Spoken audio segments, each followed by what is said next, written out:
સો કેમ છો જ્ઞાન સહાયક મિત્રો?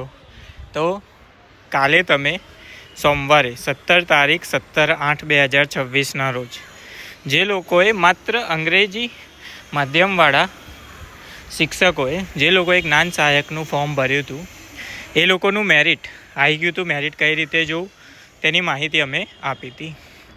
હવે બીજી વસ્તુ એવી છે કે કાલે તમારે કયા ડોક્યુમેન્ટ લઈને વેરિફિકેશન સેન્ટર ઉપર જવાનું, કયા વેરિફિકેશન સેન્ટર ઉપર જવાનું અને કેટલા વાગે જવાનું. તો સૌથી પહેલાં તો આપણે જોઈએ તો જ્ઞાન સહાયકની વેબસાઇટ ઉપર અહીંયા માહિતી આપેલી છે કે જિલ્લાના તમે જે જિલ્લામાં ફોર્મ ભર્યું હોય એ જિલ્લામાં તમારે વેરિફિકેશન સેન્ટર ઉપર 9 વાગે હાજર થવાનું રહેશે. મેરિટ પ્રમાણે તમારો જે નંબર હોય તમારે યાદ રાખવાનો, એ પ્રમાણે નંબર બોલશે. ત્યાં વેરિફિકેશન માટે તમને બોલાવવામાં આવશે. હવે એના પછી તમારે કયા વેરિફિકેશન સેન્ટર ઉપર જવાનું એની માહિતી હું તમને અહીંયા આપીશ. તો જુઓ, અહીંયા જ્યાં લખેલું છે જિલ્લા ડોક્યુમેન્ટ વેરિફિકેશન કેન્દ્રની યાદી, એના ઉપર હું ક્લિક કરીશ એટલે અહીંયા તમને વેરિફિકેશન સેન્ટરોના નામ જોવા મળશે. જે રીતે અમદાવાદમાં વેરિફિકેશન સેન્ટર છે રાયખડ લાલ દરવાજા, એના પછી અમરેલીમાં છે BRC ભવન ચિત્રોડ.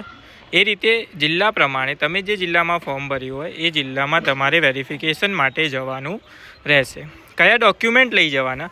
તો તમે જે એપ્લિકેશન ફોર્મ ભર્યું હોય એની ઝેરોક્સ, LCની ઝેરોક્સ, 12માની માર્કશીટની ઝેરોક્સ, પછી BSc તમે જે પણ ડિગ્રી કરી હોય માસ્ટર બેચલર એની છેલ્લા સેમની માર્કશીટ અને એની ડિગ્રીની ઝેરોક્સ, ડિગ્રી પણ જોઈશે, તમારો ફોટો.